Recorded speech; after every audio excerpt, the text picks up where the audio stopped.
આજે આપણે એક્સપેનર વિડિયો સિરીઝમાં વાત કરીશું શ્રમ કૌશલ્ય વિકાસ અને રોજગાર વિભાગે બાંધકામ શ્રમિકો માટે શરૂ કરેલી સંપૂર્ણ તબીબી સહાય યોજના વિશે।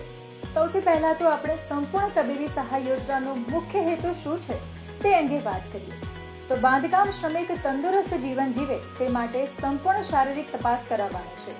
તપાસમાં સંભવિત બીમારીનું નિદાન થઈ જાય અને વહેલામાં વહેલી તકે તેને સારવાર મળી રહે તેથી બાંધકામ શ્રમિકોને કોઈ રોગથી બચાવી શકાય તેવા ઉદ્દેશથી ગુજરાત સરકારે આ યોજના અમલી બનાવી છે।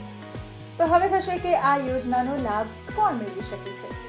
તો ગુજરાત મકાન અને અન્ય બાંધકામ શ્રમયોગી કલ્યાણ બોર્ડમાં નોંધાયેલા 18 થી 60 વર્ષના બાંધકામ શ્રમિકોને સંપૂર્ણ તબીબી તપાસ યોજનાનો લાભ આપવામાં આવે છે, જેમાં પ્રતિ લાભાર્થી પાછળ 1950 રૂપિયાની મર્યાદામાં ખર્ચ કરવામાં આવે છે। હવે સંપૂર્ણ તબીબી સહાય યોજના માટે અરજી કેવી રીતે કરવી તે અંગેની પ્રક્રિયા વિશે આપણે વાત કરીશું। તો નીચે દર્શાવેલા પોર્ટલ ઉપર જઈને આપણે ઓનલાઈન અરજી કરવાની રહેશે, જેમાં જરૂરી દસ્તાવેજોમાં માત્ર આધાર કાર્ડ અને ઈ નિર્માણ કાર્ડની જરૂર પડશે।